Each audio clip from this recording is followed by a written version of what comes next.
There's a new push to protect workers who spend their days in the hot sun. It comes as an increasing number of workers get sick or die from heat-related illnesses while on the job. And Dan Grossman found these dangers disproportionately affect communities of color.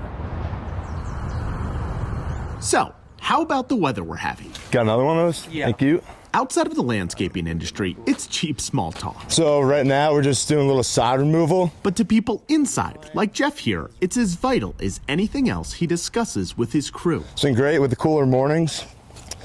You know, it's like a little kickstart to the day where you're not too overwhelmed with the heat or anything. This summer, they dealt with record-setting temperatures, as did landscaping crews nationwide. A recent investigation by NPR and Columbia Journalism Investigations found that because of extreme heat, 384 workers have died over the course of the last decade. And when looking at 3-year averages, the number of worker deaths has doubled since 1990. When I first came into the industry many years ago, safety was a bad word. Susie Boyd helps run a roofing company and says new standards that are being discussed by OSHA are welcome news. They include prioritizing inspections on hot days when the temperature is 80 degrees or higher, targeting high-risk industries like roofing and landscaping, and developing a federal rule that protects workers, something advocates have long sought. In our industry, you can have a lot of friction with OSHA and a lot of friction over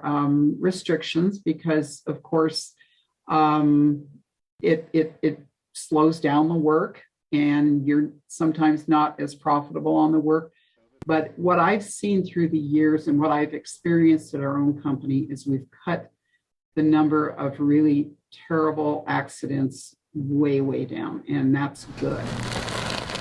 But it's not just how many workers are affected, it's also about who they are. Most of Jeff's team is Hispanic. Numbers from the Bureau of Labor Statistics show Hispanics make up only 17% of the U.S. workforce, but have accounted for a third of all heat fatalities since 2011. Labor is our number one issue, so the fact that we keep them safe is that much more critical. John McMahon is the CEO of the Associated Landscape Contractors of Colorado, our country's state with the highest number of H-2B workers per capita. Here, these protections are vital.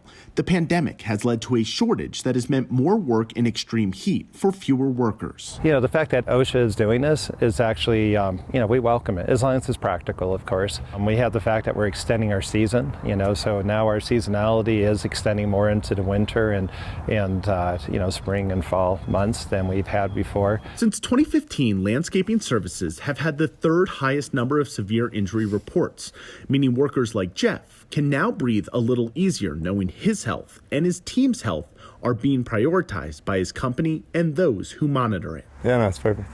Yeah. For The Race, I'm Dan Grossman. Thank you for joining us this week for our look at work in America. Join us next week as we take a look at the state of democracy, the people working to make our elections more secure and build faith in the system. Until then, from Atlanta, I'm Chris Stewart, and this is The Race.